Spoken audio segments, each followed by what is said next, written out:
नमस्कार दोस्तों, आज के इस वीडियो के अंदर हम याद करेंगे 501 से लेकर के 550 तक के ब्लैक बुक से ऑल इडियम्स एंड फ्रेजेस को। ये इडियम्स एंड फ्रेजेस लगातार एसएससी के एग्ज़ाम्स में पूछी जाती हैं और आने वाले एग्ज़ाम्स में भी पूछी जा सकती हैं। इसीलिए ये वीडियो आप सभी के लिए बहुत ही ज़्यादा इम्पॉर्टेंट होने वाला है। एंड तक देखना बिल्कुल भी मत भूलिएगा। साथ ही मैं आपको बता देता हूँ कि इससे पहले की वीडियोज़ के अंदर हमने 500 तक के ऑल इडियम्स एंड फ्रेजेस याद कर लिए हैं, जिसका लिंक मैं इस वीडियो के पिन्ड कमेंट में डाल दूंगा, आप वहां से जाकर के देख सकते हो। तो चलिए अब बिना टाइम वेस्ट किए शुरू करते हैं इस वीडियो को। देखिए, आज का हमारा पहला इडियम और फ्रेज है डांस अटेंडेंस ऑन समवन, जिसका मतलब होता है चारों ओर घूमना या किसी का ध्यान से सेवा करना। इसे इस तरीके से याद रखा जा सकता है कि यहाँ पर लिखा हुआ है डांस अटेंडेंस और समवन। तो डांस से आप लोग याद रख सकते हो चारों ओर घूमना, ठीक है, क्योंकि जब आप लोग डांस करते हो तो चारों ओर घूम करके आप लोग डांस करते हो। अटेंडेंस से आप लोग याद रख सकते हो सेवा करना, किसी के घर पे आप जा रहे हो हाजिरी लगाने, ठीक है, तो इसका मतलब ये है कि आप उसके घर जा रहे हो सेवा करने। और समवन मतलब किसी का, ठीक है, तो इस तरीके से याद रखा जा सकता है कि डांस अटेंडेंस ऑन समवन मतलब होता है चारों ओर घूमना, किसी का ध्यान से सेवा करना, ठीक है। तो ये हो गया आपका ओबे और सर्व समवन अटेंटिवली एंड ईगरली। इसे किस तरीके से याद रखेंगे मैंने आपको बता दिया। डांस से आप लोग याद रख सकते हो चारों ओर घूमना, अटेंडेंस से आप लोग याद रख सकते हो हाजिरी लगाना, किसी की सेवा करना, ऑन समवन मतलब किसी का, तो इसका मतलब हो गया किसी का ध्यान से सेवा करना, ठीक है। वहीं डांस टू समवन्स ट्यून, जिसका मतलब होता है उंगली पर नाचना, ठीक है, आप किसी के उंगली पर नाच रहे हो, इसका मतलब ये हुआ कि आप जैसा वो कह रहा है वैसा ही कर रहे हो। तो ये होता है दूसरों के संकेत पर चलना, तो इसका मतलब हो जाएगा do what others want you to do, ठीक है। तो ये होता है डांस टू समवन्स ट्यून मतलब। तो ये तो क्लियर है, आप लोग को पता ही है कि अगर आप किसी के ट्यून पर डांस कर रहे हो, इसका मतलब ये है कि वो जैसा कह रहा है आप वैसा ही कर रहे हो। बहुत ईजी है ये। डे एंड नाइट मतलब होता है दिन और रात, जो कि इसकी हिंदी हो गई, और इसका मतलब हो गया आप दिन रात काम कर रहे हो, यानी आप लगातार बिना रुके काम कर रहे हो। तो डे एंड नाइट मतलब हो जाएगा लगातार बिना रुके, कंटिन्यूसली, ठीक है। वहीं डेड हीट मतलब होता है बराबरी का मुकाबला। इसे इस तरीके से याद रख सकते हो कि हीट मतलब ये होता है बहुत हीट में है, मतलब ये लड़ाई करेगा। जब आप लोग बहुत ज़्यादा गर्म हो जाते हो तो आप लोग बहुत ज़्यादा गुस्सा आ जाते हो, यानी आप लोग लड़ाई करने लगते हो, तो हीट से आप लोग फाइट याद रख सकते हो, ठीक है, लड़ाई याद रख सकते हो। और डेड यानी कि ऐसी लड़ाई है जिसके अंदर जो दोनों लोग लड़ रहे हैं वो दोनों ही लोग एकदम बराबर के हैं, दोनों ही मर जाएंगे, ठीक है। तो इसे इस तरीके से याद रखा जा सकता है कि डेड हीट मतलब होता है बराबरी का मुकाबला। हीट से आप लोग मुकाबला, लड़ाई याद रख सकते हो, और डेड से आप लोग याद रख सकते हो कि दोनों ही डेड हो गए, यानी दोनों ही मर गए। इसका मतलब क्या है कि दोनों ही बराबरी के थे, ठीक है। तो डेड हीट मतलब हो गया बराबरी का मुकाबला। Close contest that ends in a tie. आगे अगर बात करें तो नेक्स्ट है डेड इन द वाटर, जिसका मतलब होता है सफल होने का कोई आशा नहीं है, ठीक है। अगर आप पानी के अंदर मर रहे हो तो फिर जाहिर सी बात है आप इसे इस तरीके से याद रख सकते हो कि अगर आप पानी के अंदर मर रहे हो तो आप बिल्कुल भी बच नहीं सकते, क्योंकि अगर आप सतह पर, अगर आप ज़मीन पर मर रहे हो तो वहाँ पर आप सांस ले सकते हो, तमाम चीज़ें कर सकते हो, आपको तुरंत हॉस्पिटल ले जाया जा सकता है, या और लोग आपको देख लेंगे, वो आपको बचा सकते हैं। लेकिन अगर आप पानी के अंदर जा करके मर रहे हो तो आप एक तो ऑक्सीजन सही से नहीं ले पाओगे, ठीक है, कोई आपको देखेगा नहीं तो आपको वो हॉस्पिटल कैसे ले जाएगा, बहुत सारी चीज़ें हैं। तो इससे आप लोग इस तरीके से याद रख सकते हो कि डेड इन द वाटर मतलब होता है सफल होने का कोई आशा नहीं है, ठीक है, नो चांस ऑफ सक्सीडिंग और making any progress. Dead ringer, ringer मतलब ये होता है हमशक्ल, ठीक है। तो इस तरीके से याद रख सकते हो कि डेड रिंगर मतलब हो गया हूबहू दिखने वाला व्यक्ति, एन एग्जैक्ट डुप्लीकेट, ठीक है। तो रिंगर मतलब आपको पता होना चाहिए।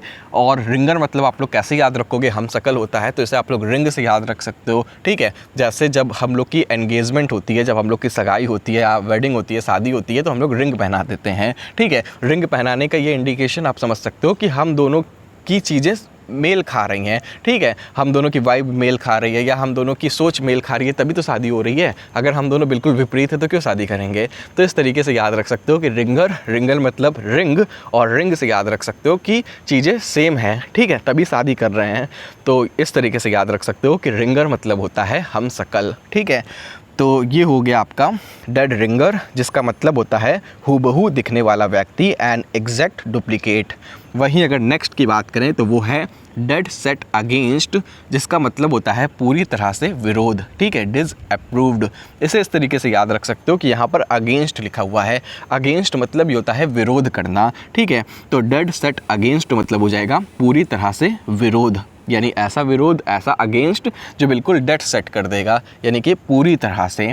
तो इसे इस तरीके से याद रखा जा सकता है। वहीं डेडलॉक मतलब तो सबको पता है, ये एक ऐसी स्थिति होती है जिसके अंदर कोई भी आगे नहीं जा सकते आप, ना पीछे जा सकते हो, फंस जाना जिसे हम लोग कहते हैं, असमंजस की स्थिति, ठीक है। तो इसे हम लोग बोलते हैं डेडलॉक, यानी कि गतिरोध या असमंजस की स्थिति। A state in which progress is impossible, ठीक है, यानी आप ना आगे जा सकते हो ना पीछे जा सकते हो, आप बिल्कुल फंस जाते हो। तो इस स्टेट को हम लोग बोलते हैं डेडलॉक, यानी कि आप बिल्कुल लॉक हो गए, ठीक है। तो इस तरीके से आप लोग इसे भी याद रख सकते हो। वहीं डीप पॉकेट्स मतलब होता है बहुत सारा पैसा, क्योंकि पॉकेट्स का काम ही है पैसा रखना। अगर डीप पॉकेट्स है, यानी ऐसी पॉकेट है जो बहुत गहरी है, बड़ी है, तो इसका मतलब ये है कि उसके पास बहुत सारा पैसा है, ठीक है, तभी तो वो उसके अपने डीप पॉकेट के अंदर रख रहा है। तो इस तरीके से याद रख सकते हो कि डीप पॉकेट्स मतलब होता है अ लॉट ऑफ मनी, यानी कि बहुत सारा पैसा।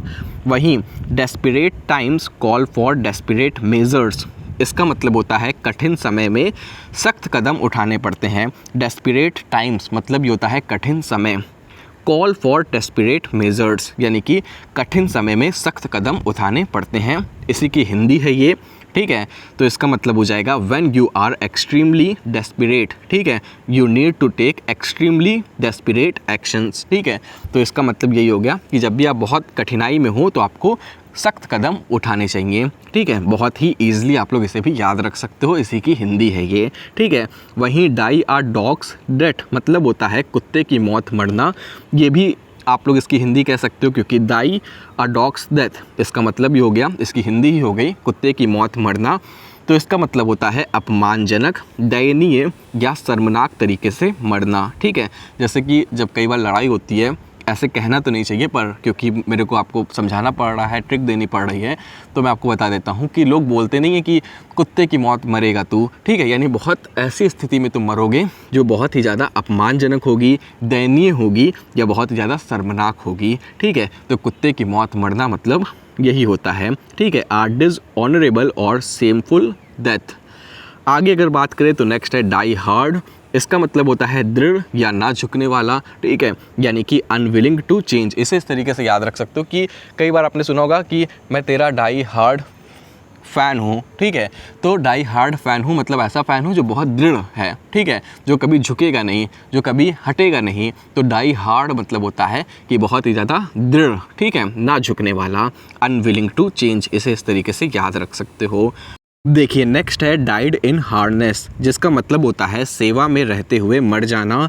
इसे इस तरीके से याद रख सकते हो कि हार्नेस मतलब क्या होता है।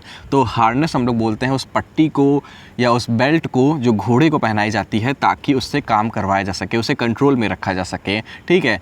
तो इस तरीके से आप लोग याद रख सकते हो कि हार्नेस मतलब हो गया काम करते वक्त, क्योंकि घोड़े को जब हम लोग काम पे लगाते हैं तो उसे हम लोग हार्नेस पहना देते हैं, उसे बेल्ट पहना देते हैं, पट्टी पहना देते हैं, ठीक है। तो डाइड इन हार्नेस मतलब ये हो गया सेवा में रहते हुए मर जाना, ठीक है। और हार्नेस आप लोग इस तरीके से याद रख सकते हो कि हार्म मतलब होता है किसी को चोट पहुंचाना, लेकिन यहाँ पर HARM हार्म नहीं है, HARN है, यानी कि उसका उल्टा हो जाएगा, यानी किसी को चोट पहुंचाना नहीं, किसी की मदद करना, ठीक है। तो इस तरीके से भी याद रख सकते हो कि डाइड इन हार्नेस मतलब हो गया सेवा में रहते हुए मर जाना, ठीक है।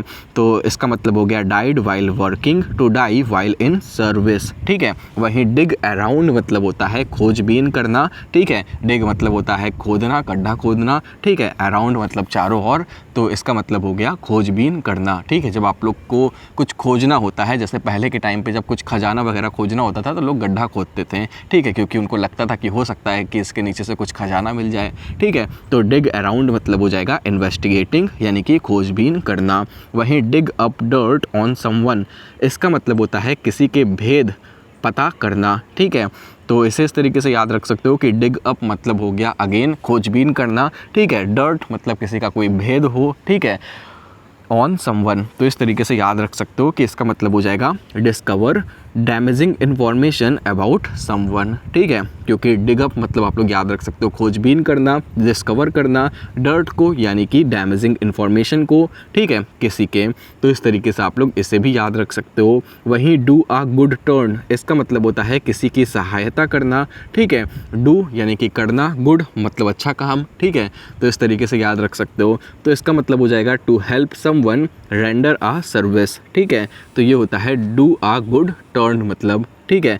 वहीं डू आ रोअरिंग ट्रेड, इसका मतलब होता है अत्यधिक सफल होना। इसे इस तरीके से याद रख सकते हो कि रोअरिंग इसका मतलब क्या होता है, दहाड़ना, ठीक है, आप ऐसा ट्रेड कर रहे हो कि वो बिल्कुल दहाड़ रहा है, यानी बहुत अच्छा काम हो रहा है, तो इस तरीके से याद रख सकते हो कि इसका मतलब हो गया अत्यधिक सफल होना, हाईली सक्सेसफुल, ठीक है। वहीं डू अवे विद, इसका मतलब होता है ख़त्म करना। इसे इस तरीके से याद रख सकते हो कि यहाँ पर लिखा हुआ है डू अवे विद, यानी कि अवे हो जाओ, चले जाओ, ख़त्म करो सब कुछ, ठीक है, तो इस तरीके से याद रख सकते हो। तो इसका मतलब हो जाएगा टू एबोलिश। कैसे याद रखोगे, डू अवे विद है यानी कि सब कुछ लो और साथ में चले जाओ, ठीक है, सब कुछ बिल्कुल ख़त्म करो, जो भी चीज़ तुमने मुझे दी थी या जो भी चीज़ था मेरे पास वो सब ले लो और उसको साथ ले जा कर के ख़त्म करो, ठीक है, तो इस तरीके से याद रख सकते हो। वहीं डू और डाई, इसका मतलब होता है करो या मरो, ठीक है, इसी की हिंदी हो गई। तो ये हो गया to make a final effort, यानी कि करो या फिर मर जाओ, अपने फाइनल एफर्ट तक जो भी आप कर सकते हो वो करो, ठीक है, तो इसका मतलब हो गया to make a final effort. वहीं डॉज अ बुलेट, इसका मतलब होता है बाल बाल बचना, डॉज मतलब ये होता है बचना बुलेट से यानी कि गोली से, तो इसका मतलब हो गया बाल बाल बचना, किसी खतरनाक या कठिन स्थिति से बचना। टू नैरोली अवॉइड सिचुएशन, तो इसे इस तरीके से याद रखा जा सकता है। वहीं डॉग ईट डॉग मतलब हो जाएगा कड़ी प्रतिस्पर्धी, इसे इस तरीके से याद रख सकते हो कि डॉग है और वो क्या खा रहा है, डॉग ही खा रहा है, यानी दोनों तरफ लड़ाई कौन कर रहा है, डॉग ही कर रहा है, यानी जो प्रतिस्पर्धा हो रही है वो दोनों के बीच में बराबर हो रही है, तो इस तरीके से याद रख सकते हो कि इसका मतलब हो गया कड़ी प्रतिस्पर्धी, यानी कि रूटलेसली कॉम्पिटिटिव, यानी कि डॉग के साथ डॉग ही है कंपटीशन में, डॉग के साथ हैन या कॉक या कोई और जानवर नहीं है, ठीक है, बिल्कुल एक जैसी प्रतिस्पर्धा है, बहुत कड़ी कह सकते हैं हम लोग प्रतिस्पर्धा है। डॉग इन आ मेंजर मतलब होता है स्वार्थी, इसे इस तरीके से याद रख सकते हो कि मेंजर मतलब होता है जो पशुओं को खिलाने के लिए चढ़नी होती है, ठीक है, जो पशुओं को खाना खिलाने के लिए जो बर्तन होता है उसे हम लोग मैंगर बोलते हैं, तो वहीं से याद रख सकते हो कि यहाँ पर लिखा हुआ है कि डॉग जो है, कुत्ता जो है वो मैंगर के अंदर है, यानी कि चढ़नी में बैठा हुआ है। अब वो ना खुद तो खाना खाएगा क्योंकि चढ़नी में घास वगैरह खिलाई जाती है, भूसा या घास, ठीक है, तो कुत्ता तो भूसा या घास खाएगा नहीं, तो इस तरीके से याद रख सकते हो कि कुत्ता चढ़नी में बैठा हुआ है, वो खुद तो घास खाएगा नहीं लेकिन जो अदर पशु हैं, जो बाकी जानवर हैं, उसे भी नहीं खाने देगा, यानी बहुत स्वार्थी है, ठीक है, तो डॉग इन आ मेंजर मतलब होता है सेल्फिश, यानी कि स्वार्थी, इस तरीके से आप लोग याद रख सकते हो। आगे अगर बात करें तो नेक्स्ट है डोंट और नेवर जज a book by its cover, तो ये तो हम लोग बोलते ही हैं, इसका मतलब होता है केवल बाहरी दिखावे से पूर्वानुमान नहीं लगाना चाहिए। वे शुड नॉट जज something primarily bye it's outward appearance. वहीं डन फॉर मतलब होता है तबाह करना, रूइंड, इसे इस तरीके से याद रख सकते हो कि डन हो गया, यानी सब कुछ हो चुका है, सब कुछ तबाह हो चुका है, ठीक है, सब कुछ बिल्कुल डन है, सब कुछ समाप्त हो गया, डन हो गया यानी तबाह हो गया, तो इस तरीके से याद रख सकते हो। वहीं डंकीज़ ईयर्स मतलब होता है बहुत लंबा समय, क्योंकि जो डंकी है वो दिन भर मेहनत करता है। अब जब कोई व्यक्ति अगर मेहनत करेगा तो उसे समय भी बहुत धीरे धीरे बीतता हुआ नज़र आएगा। जैसे कि मैं आपको बता देता हूँ, आप लोग सोते हो और जैसे ही अपनी दोबारा नींद खोलते हो एक लंबा समय बीत जाता है, ठीक है, तो यानी कि जब आप आराम कर रहे हो तो समय बहुत तेज़ी से बीत गया, लेकिन जब वही आप काम करते हो, ठीक है, तो आपका समय बहुत धीरे धीरे बीतता है, और जैसे ही आप आराम करने चलते हो तुरंत आपका समय बीत जाता है। तो इसे इस तरीके से याद रख सकते हो कि जब भी आप मेहनत करते हो, जैसे डंकी जो है वो बहुत मेहनत करता है तो उसका समय भी बहुत धीरे धीरे बीतेगा, ठीक है, तो इस तरीके से याद रख सकते हो कि डंकीज़ ईयर्स मतलब होता है बहुत लंबा समय, अ वेरी लॉन्ग टाइम, ठीक है। इसके बाद लिखा हुआ है don't count your chickens before they hatch. ये मैंने आपको पहले भी बताया हुआ है जब मैं टॉप 200 इडियम्स एंड फ्रेजेस आपको याद करा रहा था, ठीक है। तो इसे मैंने इस तरीके से याद कराया था कि अपने चिकन्स को जब तक वो हैच नहीं हुए हैं उससे पहले काउंट मत करो, क्योंकि अगर आप पहले ही काउंट कर लोगे हो सकता है कई अंडे में से चिकन निकले ही ना, ठीक है। तो आपने जो भी पूर्वानुमान लगाया था वो सफल होगा नहीं। तो इस तरीके से याद रख सकते हो कि इसका मतलब होता है सफलता मिलने से पहले जश्न नहीं मनाना चाहिए, ठीक है। Don't make plans based on events that have not yet happened, ठीक है। तो ये होता है don't count your chickens before they hatch. वहीं don't put all your eggs in one basket मतलब होता है सब कुछ, क्योंकि सारे यहाँ पर इसका मतलब क्या है कि सारे अंडे आपने एक ही बास्केट में रख लिए हैं, यानी कि सब कुछ दाव पर नहीं लगाना चाहिए, ठीक है। Don't put all your resources in one place. आगे अगर बात करें तो यहाँ पर लिखा हुआ है dot one's i's and cross one's t's. इसका मतलब आई के अंदर जो डॉट लगता है, आई कैसे बनाते हो आप लोग, एक खड़ी डंडी खींचते हो उसके ऊपर एक बिंदु लगा देते हो, एक डॉट लगा देते हो। तो यहाँ पर लिखा हुआ है कि dot one's i's and cross one's t's, यानी कि इसका मतलब हो गया विस्तृत और सटीक होना। यानी कि अगर आई आप बना रहे हो तो उसके ऊपर डॉट लगाओ, अगर आप टी बना रहे हो तो उसका जो पेट है उसको चीर दो, यानी कि उसके ऊपर क्रॉस लगा दो, यानी कि आप बिल्कुल सटीक हो, ठीक है। सटीक होना, विस्तृत होना। तो इसका मतलब हो जाएगा be detailed and exact, to pay attention to minute details of a task. तो ये होता है आपका dot one's i and cross one's t's, ठीक है। क्योंकि बहुत लोग होते हैं जो कि जब आई बनाते हो तो उसके अंदर डॉट नहीं लगा पाते, भूल जाते हैं, या टी बनाते हैं तो उसके ऊपर क्रॉस नहीं कर पाते हैं, क्योंकि उसके लिए हम लोग को अपना हाथ उठाना पड़ता है, ठीक है। अगर आप कर्सिव राइटिंग करोगे तो आपको समझ में आ रहा होगा। तो यही यहाँ पर लिखा हुआ है कि इसका मतलब होता है to pay attention to minute details of a task. वहीं डाउन एंड आउट, इसका मतलब होता है दीनहीन व्यक्ति, यानी कि ऐसा व्यक्ति है जो बहुत डाउन है, यानी बहुत नीचे है, ठीक है, यानी उसके पास ज़्यादा पैसे नहीं है, और आउट है, सबसे आउट रहता है, यानी कि हीन भी है, क्योंकि लोग उससे बात नहीं करते हैं, आउट रहता है वो हमेशा। तो डाउन भी है, यानी कि पैसों के मामले में भी बहुत दीन है, गरीब है, और आउट भी है, लोग उससे बातें भी नहीं करते हैं। तो इस तरीके से याद रख सकते हो कि इसका मतलब होता है विदाउट मनी, ठीक है। वहीं डाउन इन द डम्प्स मतलब होता है हताश।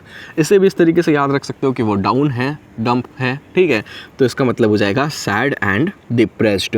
वहीं डाउन इन द माउथ, इसका मतलब होता है उदास होना, ठीक है, मुंह लटका के रहना। इसका मतलब ये होता है, हम लोग जब कोई उदास होता है तो बोलते हैं कि मुंह क्यों लटका हुआ है तुम्हारा, उदास क्यों हो, ठीक है। तो वही है ये कि डाउन इन द माउथ मतलब होता है टू बी डिप्रेस्ड। आगे अगर बात करें तो नेक्स्ट है डाउन द ड्रेन, जिसका मतलब होता है बर्बाद या खोया हुआ, ठीक है। तो इसे भी बहुत आसानी से याद रख सकते हो कि डाउन द ड्रेन यानी कि हो गया जो जितना भी आपका ड्रेन था वो सब आपका डाउन हो गया, यानी जितना भी आपके पैसे थे वो सब आपके डाउन हो गए, चले गए। तो इसका मतलब हो गया बर्बाद या खोया हुआ, ठीक है, वेस्टेड और लॉस्ट।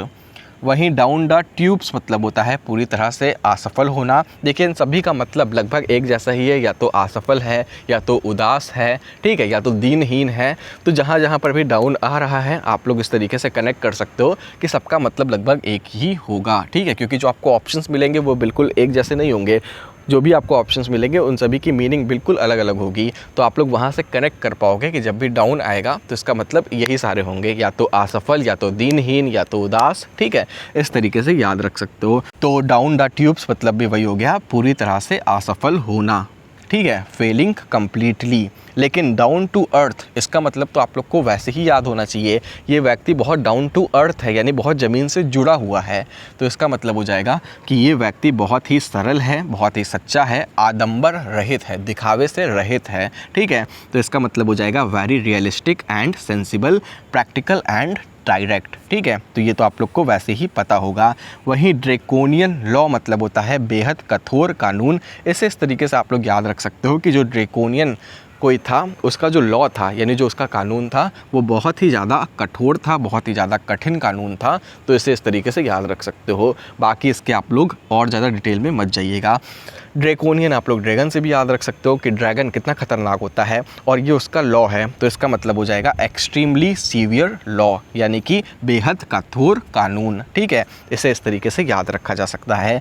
वहीं ड्रैग वंस फीट, इसका मतलब होता है टाल मटोल करना, यानी कि be reluctant to act, do something deliberately at a slow pace. ठीक है, यानी कि जो आपके पैर हैं वो आप बहुत धीरे धीरे ड्रैग कर रहे हो, यानी आप बहुत धीरे धीरे अपने पैर को खींच रहे हो। इसका मतलब क्या है कि आप बहुत टाल मटोल कर रहे हो। अगर आपको तुरंत काम करना है तो आप तुरंत चल करके काम कर दोगे, लेकिन अगर आप अपने पैर को बहुत धीरे धीरे आगे बढ़ाओगे तो इसका मतलब क्या है कि आप टाल मटोल कर रहे हो, आप जानबूझ करके ज़्यादा समय ले रहे हो। तो इसका मतलब हो गया do something deliberately at a slow pace. वहीं ड्रॉ आ ब्लैंक, इसका मतलब होता है खाली हाथ लौटना। ठीक है, ब्लैंक मतलब ये होता है खाली। ठीक है, तो ड्रॉ आ ब्लैंक यानी कि खाली हाथ लौटना, यानी कि असफल होना। To be unsuccessful, find no favour. वहीं ड्रॉ आ लाइन मतलब होता है एक सीमा निर्धारित कर देना। ठीक है, ये एक लाइन है, ये एक सीमा है, इसको क्रॉस नहीं करना है। तो ड्रॉ आ लाइन मतलब हो गया to fix a limit, accept something up to a particular point, to stop before a point where something okay gets not okay। ठीक है, तो ये होता है ड्रॉ अ लाइन मतलब। ड्रॉ फर्स्ट ब्लड मतलब होता है पहले फ़ायदा उठाना। ठीक है, क्योंकि फर्स्ट मतलब हो गया पहले और ड्रॉ मतलब उठाना। ठीक है, उसका फ़ायदा उठाना, ब्लड। तो इसे इस तरीके से याद रख सकते हो कि ड्रॉ फर्स्ट ब्लड है, यानी कि अभी नया नया कोई चीज़ है, फर्स्ट ब्लड है, आपने उसे पहले ड्रॉ कर लिया, आपने उसे पहले खींच लिया, आपने उसे पहले ले लिया, यानी कि पहले फ़ायदा उठाना। Be the first to gain an advantage और स्कोर अगेंस्ट एन ओपोनेंट। तो ये होता है ड्रॉ फर्स्ट ब्लड मतलब जो फर्स्ट ब्लड है आपने उसे ही ड्रॉ कर लिया, जो अभी नया नया ब्लड आया है आपने उसे ही ले लिया, पहले ही फ़ायदा उठा लिया। इस तरीके से इसे भी याद रखा जा सकता है। वहीं ड्रेस्ड टू किल, जैसे हम लोग बोलते नहीं कि इतना अच्छा कपड़ा पहन लिया कि जो भी सबको तुम मार दोगे। ठीक है, मतलब इसका मतलब होता है आकर्षक कपड़े पहनना, यानी ऐसे कपड़े पहनना कि बिल्कुल किल्ड है ये। ठीक है, बहुत अच्छा है ये, तो इसे भी बहुत आसानी से याद रखा जा सकता है। इसका मतलब हो जाएगा ड्रेस्ड टू अट्रैक्ट अटेंशन। ठीक है, आगे अगर बात करें तो नेक्स्ट लिखा हुआ है ड्रेसिंग डाउन, जिसका मतलब होता है फटकारना। इसे इस तरीके से याद रख सकते हो कि आपने ऐसा आप ड्रेस पहन लिया है जो बहुत ही डाउन है, यानी बहुत ही निचले स्तर का है। ठीक है, डाउन मतलब क्या होता है, निचला। तो ऐसा आपने ड्रेस पहन लिया जो बहुत निचले स्तर का है, तो जाहिर सी बात है आपकी जो मम्मी होंगी, जो आपके पापा होंगे, वो आपको फटकारेंगे, डांट लगाएंगे। तो इसका मतलब हो गया गिव अ स्कॉल्डिंग। कैसे याद रखोगे, ड्रेसिंग डाउन है, यानी जो आपने ड्रेस पहना हुआ है बहुत निचले स्तर का है, तो अब आपको डांट पड़ेगी।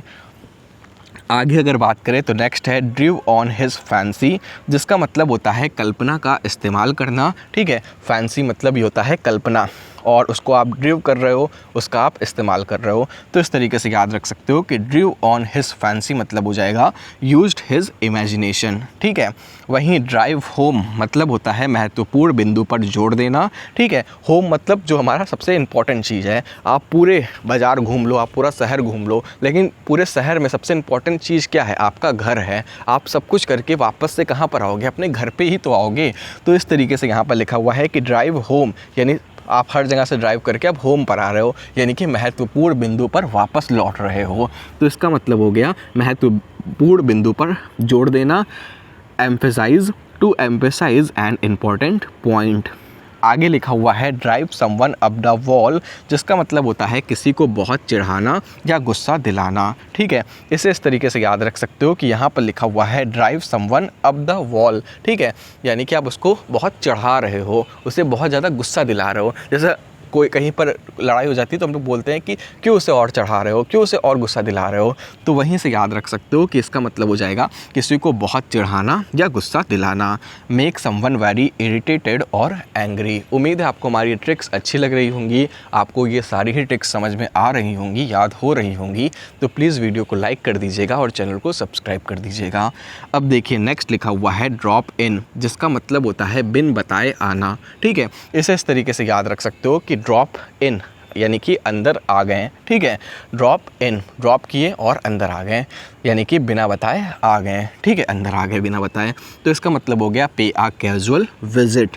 वहीं ड्रॉप नेम्स मतलब होता है प्रसिद्ध लोगों का उल्लेख करना। ठीक है, ड्रॉप किया आपने यानी गिराया नेम्स को, यानी कैसे नेम्स को जो बहुत ही प्रसिद्ध लोग हैं, ठीक है। जैसे जब हम लोग कभी बात करते हैं तो हम लोग साथ में मोदी जी की बात कर लेते हैं या APJ अब्दुल कलाम की बात कर लेते हैं, ठीक है। तो जो प्रसिद्ध लोग हैं, जो फेमस लोग हैं, उनका भी हम लोग नाम बीच बीच में लेते रहते हैं कि इन्होंने ऐसा कहा था, इन्होंने ऐसा कहा था। शेक्सपियर्स हो गए या और भी बहुत सारे लोग हो गए, तो हम लोग उनका नाम लेते रहते हैं, उनके ऊपर एग्जाम्पल्स लेते हैं कि उन्होंने ऐसा वक्तव्य दिया था। विवेकानंद हो गए, ठीक है। तो इस तरीके से याद रख सकते हो कि ड्रॉप नेम्स, आप किसका नेम्स गिराओगे, आप किसका नेम बोलोगे जो बहुत फेमस होंगे, तो इसका मतलब हो गया प्रसिद्ध लोगों का उल्लेख। Name famous people to impress others, hinting at high connections, ठीक है। तो ये हो गया आपका ड्रॉप नेम्स। मतलब आगे अगर बात करें तो नेक्स्ट लिखा हुआ है ड्रॉपिंग लाइक फ्लाइज, तो इसका मतलब होता है बड़ी संख्या में गिरना या मरना। आप सभी जानते हो जो फ्लाइज होती हैं, जो ये मक्खियाँ होती हैं या ये जो कीट पतंगे होते हैं, वो लाइट से बहुत ज़्यादा आकर्षित होते हैं, लेकिन जैसे ही लाइट बुझ जाती है या जैसे ही उनका पूरा, क्योंकि बहुत कम इनका लाइफ स्पैन होता है, तो फिर वो एक साथ नीचे गिरे हुए आपको सुबह दिखेंगे, मरे हुए, ठीक है। तो इस तरीके से याद रख सकते हो कि ड्रॉपिंग लाइक फ्लाइज मतलब होता है बड़ी संख्या में गिरना या मरना, क्योंकि ये बहुत बड़ी संख्या में होते हैं, एक दो फ्लाइज थोड़ी होते हैं, बहुत बड़ी संख्या में होते हैं। तो इसे इस तरीके से आप लोग याद रख सकते हो। तो इसका मतलब हो जाएगा collapsing in large numbers, a large number of people either falling ill और डाइंग, ठीक है। वहीं डस्ट एंड एसेस मतलब होता है अत्यंत निराशाजनक, ठीक है, कि सब कुछ बिल्कुल डस्ट में बदल गया, सब कुछ बिल्कुल मिट्टी में बदल गया, तो इसका मतलब हो गया something that is very disappointing. वहीं ईगर बीवर मतलब होता है कड़ी मेहनत करने वाला, अति उत्साही व्यक्ति, क्योंकि ईगर मतलब होता है उत्साही, ठीक है। और बीवर एक तरह का जानवर है जो कि नदी पर अपने बांध बनाता है। बेसिकली जो बीवर है ये एक बहुत ही ज़्यादा मेहनती जानवर होता है, ठीक है। तो इस तरीके से याद रख सकते हो कि ईगर बीवर मतलब हो गया कड़ी मेहनत करने वाला उत्साही व्यक्ति, अ कीन एंड एंथुसियास्टिक पर्सन, ठीक है। और अगर आज के लास्ट ईडियम की बात करें तो वो है ईगल आई, ठीक है, जिसका मतलब हो गया तेज़ नज़र, क्योंकि जो ईगल होता है, जो चील होता है, उसकी नज़र बहुत ही ज़्यादा तेज़ होती है। बहुत ऊंचाई से ही वो नीचे अपने शिकार को देख लेता है और तुरंत आकर के उसे उठा करके ले जाता है, खा जाता है। तो ईगल आई मतलब हो गया बहुत तेज़ नज़र वाला, ठीक है। An eye with sharp visual powers, a careful और क्लोज वॉच, तो ये होता है ईगल आई मतलब। तो उम्मीद है आपको हमारी ये ट्रिक्स अच्छी लगी होंगी, आपको हमारी ये वीडियो अच्छी लगी होगी। इसके आगे के इडियम्स और फ्रेजेस हम नेक्स्ट वीडियो में करेंगे, तो प्लीज़ चैनल को सब्सक्राइब कर दीजिएगा, वीडियो को लाइक कर दीजिएगा। आपको हमारी ये वीडियो कैसी लगी कमेंट करके ज़रूर से बताइएगा। अपने दोस्तों के साथ शेयर करना भी बिल्कुल मत भूलिएगा। मिलेंगे आप सभी से नेक्स्ट वीडियो में, तब तक के लिए टेक केयर। जय हिंद, जय भारत, वंदे मातरम। Thank you so much for watching the video.